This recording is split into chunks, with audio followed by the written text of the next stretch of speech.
What about you, Commander? Why are you wearing a wedding dress? Oh, you mean this? This is a gift from my mother. But at some point it stopped fitting me. So I've been putting an extra hour into training every day. Okay, Intelligent Systems, I see how it is. I see your game. If you are not gonna make plans for Bridal Anna, I will.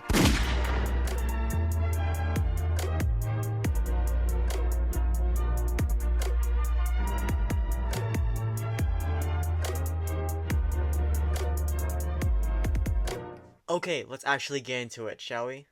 What's up guys, Fehdison here. Welcome to me and Anna's wedding, Bridal Anna Theorycraft. Haha, I'm totally not down bad for Anna Fire Emblem. Today we're here to do what IS is too scared to do and make our own Bridal Anna. Here comes my wife, Bridal Anna. She's a Gen 6 flyer and she has a BST of 175. Her super boons are attack and speed, and her super bane is defense. Which isn't a bad thing because of her perf. Her perf being Priceless Bouquet. Which is actually a reference to how Anna caught the bouquet in one of the wedding chapters, you know? They never did anything with it, so I thought it would be fun to put it in as a weapon.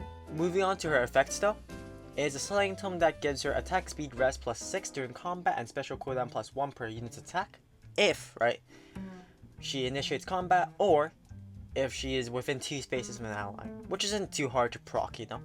And also, if her defense is lower than the enemy's defense, she can make a follow-up attack before the enemy can counterattack.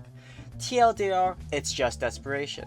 Which is pretty neat, as, you know, referring back to what I said about the defense super bane and stuff, it actually makes her defense super bane good, you know? Because you want to be, you want to have lower defense than the enemy and stuff.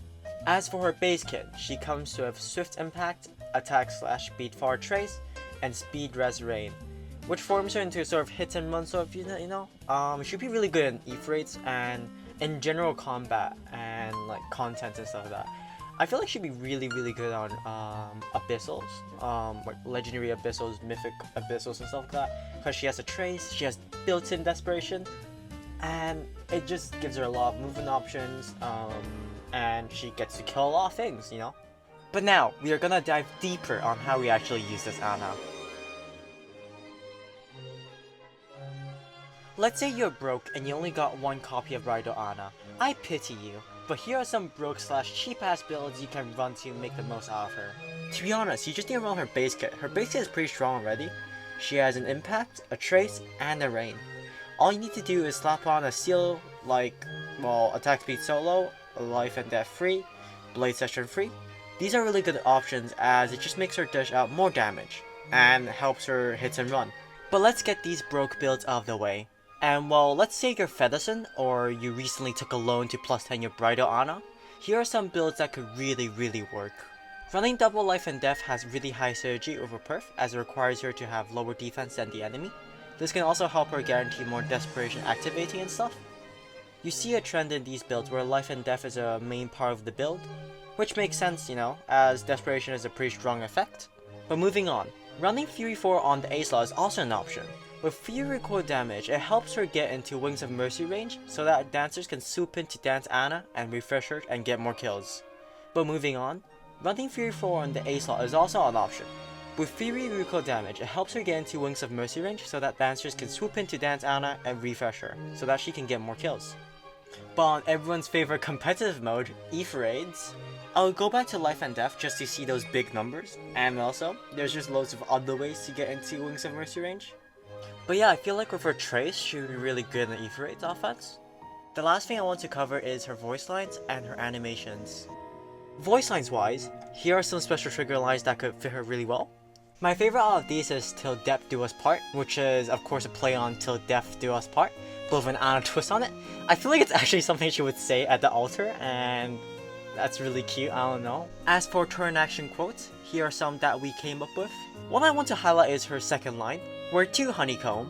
Honeycomb is what Anna calls Jake the Shadow Dragon, and I feel like it's a reference that I should put in because it's just too goddamn cute. I don't know, it's just really cute, shut up! Lastly, her defeat quote is just a reference to how she's actually wearing her mother's dress, but it's just a little neat fact. I just wanted to sneak it into the Theorycraft. Animation wise, I can imagine her riding her Pegasus, holding her bouquet, But when she procs a special, she will throw her bouquet out, and a bunch of Annas would just run from off-screen to fight for the bouquet.